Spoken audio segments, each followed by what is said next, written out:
pasteur aza ndoki, pasteur aza muyibi, pasteur aza na pelte soki babenga ete amikomisa pasteur ye moko eza faute ya pasteur te, ezali faute na yo. Mutu aza mayeli, mutu oyo aza na molimo. Église ezali ambassade ya lola, c'est-à-dire soki nga nayebi ke nazokende mpo nazwa visa ya kokende lola, il faut nasala examen de conscience, natala vie na nga moko ese na bongwami na solo, e mokambi oyo azokamba biso natala lolenge na ye eske azali mokambi oyo akomema nga na lola. Bible elobi bato ya mabe na bato ya malamu tokoyeba bango na misala na bango. Alors misala ya mokambi, musala ya pasteur na yo, soki mokili mobimba yebi ke eza mabe eke yo yebi ke eza mabe te, yo zo continuer, faute eza ya pasteur te, faute eza ya yo. Ndenge moko lelo oyo congolais nyonso normalement il faut azala na esika oyo azali guide na ye spirituel, pe oyo azali maître na ye ya komema ye sur la politique, ko soutenir ba idée ya kitoko, ko soutenir bato baza na vision ya kitoko, ko soutenir bato oyo balobaka malamu. Ngai nasalaka ba video, na banda osala ba video banda kala, nasala video te na lolenge, nasala video te na kwiti, nasala video par révélation. Nzambe atinda bato balobelanga pe a convaincre nga na banda ba video yango sala impact monde entier. Mais étant que mosali ya ba video, étant que instructeur, étant que moutazo pe sa information et un moyen de Dieu et un messager de Dieu, nalandaka pe bato mosusu. Mais za na bato mosusu nalandaka bango lisusu te, parce que mokola liboso kaka makambo azali koloba nazomona déjà kaka ke mutu oyo aza na biso te. Le fait ya kosala vidéo ya koloba Kabila dégage, ya koloba Kabila fois kende, ne fait pas de toi combattant ou résistant, parce que ça na bato ebele bazoloba Kabila doit dégager, Kabila fois kende, mais bazokumisa Moïse Katumbi. Oh, Moïse Katumbi na Kabila c'est une même personne, les oiseaux de même plumage. Bazosala politique moko, Moïse Katumbi, Vital Kamerhe, Kabila bazali bango mutu moko. Alors soko le boza politicien olobi ke o comprendre makambo te, c'est-à-dire que oza na mona muke, parce que na sala vidéo ana ebisa bino ke soki Moïse Katumbi azaki katange ya solo alanda Moïse Tshombe, tango Moïse Tshombe, parce que l'histoire ne fait que se répéter, tango Moïse Tshombe Mobutu aboyi Moïse Tshombe azonga na Congo, Moïse Tshombe azaki en Espagne, alalaki pongi te, abandaki koleka na ba TV koloba biloba loba te, azaki koleka na ba journaux te, mais il a engagé Jean Scram, il a engagé Bob Denard pour baluka ko récupérer ville ya Lubumbashi ou ya Kananga ya Kita basa la rébellion a récupéré Mboka.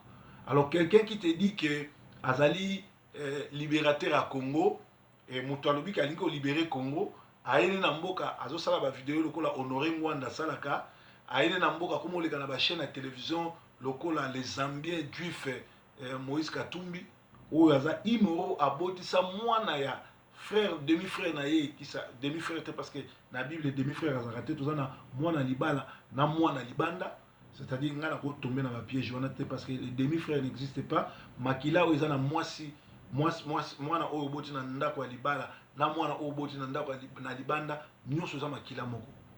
Donc bana na nyonso tout baza bana na oyo makila moko. Alors Moïse alobi te yaza mutu a libérer Congo, il sera le prochain président Congo. Alors Kabila a eu ba armée, a dirigé peuple na défi, abimisa ba soda neti lobby, ba biso ke ba bimisa ki ba soda partout, palais d'ici du peuple ça qui a siégé na ba mwa ba bimaki pour ba protéger bato bazo signer ba corps kuna.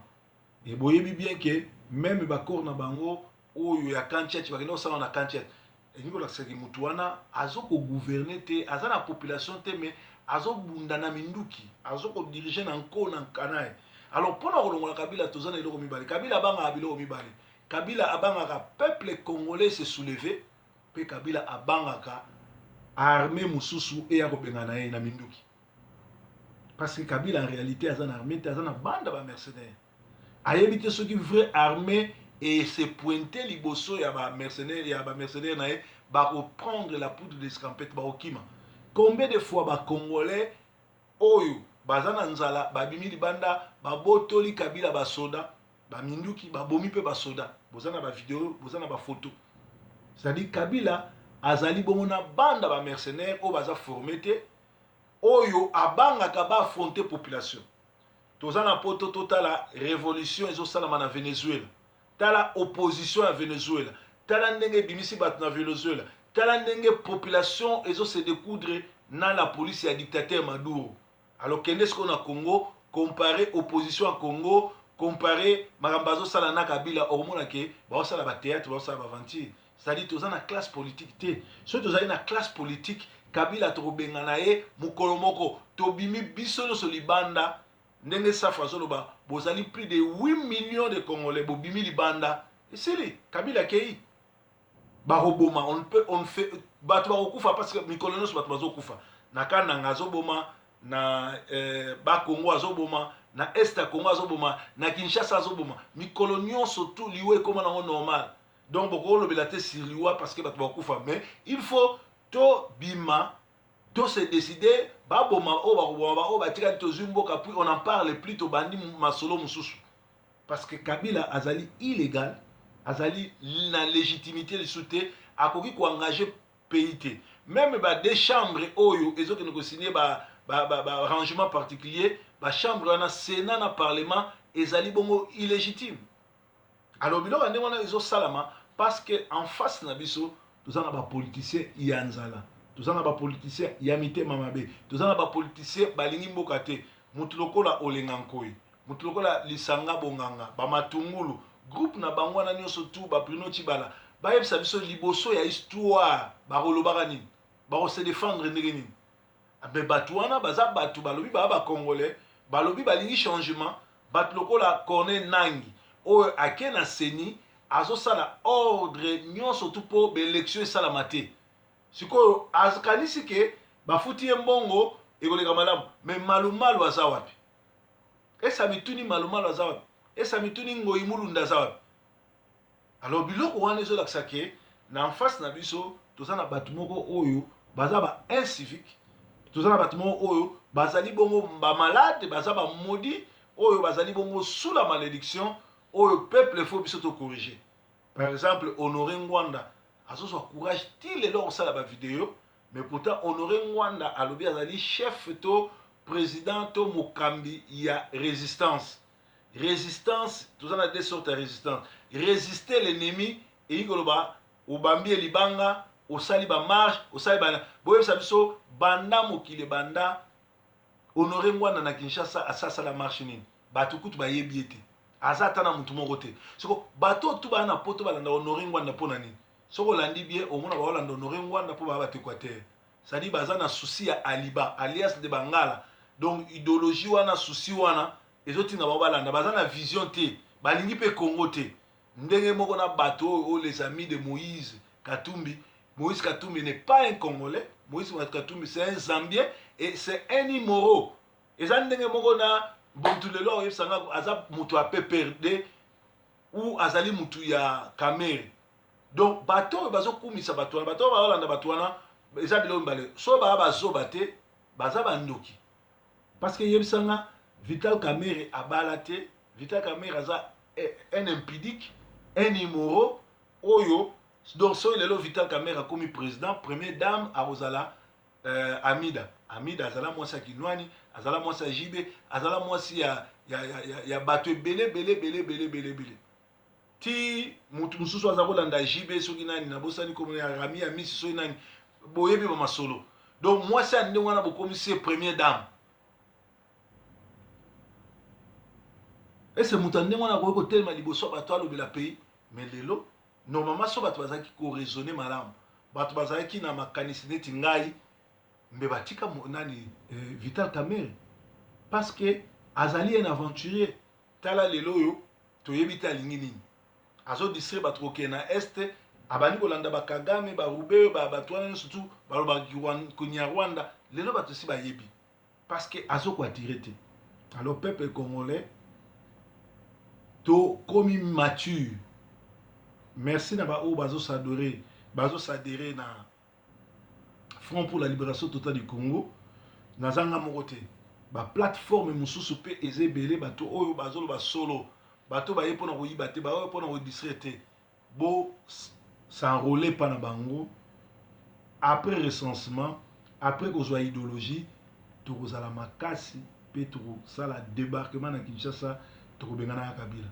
Kabila a aucune élection, Kabila a aucun dialogue, Kabila a aucun kaka, ce qui vraie opposition, ba signé ba accord na ba pays frontalier, au basa ba mi à Congo, ko bengana ba Rwandais, ko sisa ba crime, tala ba aventure ba sali. Ya kobimisa video oyo bango bamonte mpe kobimisa buso bakozwa bato ya Gédéon kotia bango lokola bakamwi na sampo e opposition ya Kinshasa bayebi makambo wana batindi ata moto akende kodementir yango na presse internationale te bavandi na bango e bazosela Kabila longo. Alors na ngonga oyo toza na eloko kaka moko to préparer arriver ya accord ya papa Tshisekedi na Kinshasa. Oyo nyonso tout to perdre et bemba Tshisekedi na Kinshasa e ko bunda e song c'est la biso oyo akokaki kopesa biso te tanga zali na bomoi. Donc to tika ba discours ya masolo na bango to kipe bango te to za la focaliser na kobongisa retour ya ebembe ya Kondo Tshisekedi ozamalamu. Donc vendredi à lelo nazalaki kaka na masolo moi conseil na bino. Tokokuta na susu na 23h heure à prière, intercession miracle. Puis tokokuta na susu samedi na rétro de la semaine. Et puis dimanche tokutani na Jésus-Christ pain de vie. Vraiment, nzambe na nga pambola bino, nzambe na nga aza na bino bomi tumisate.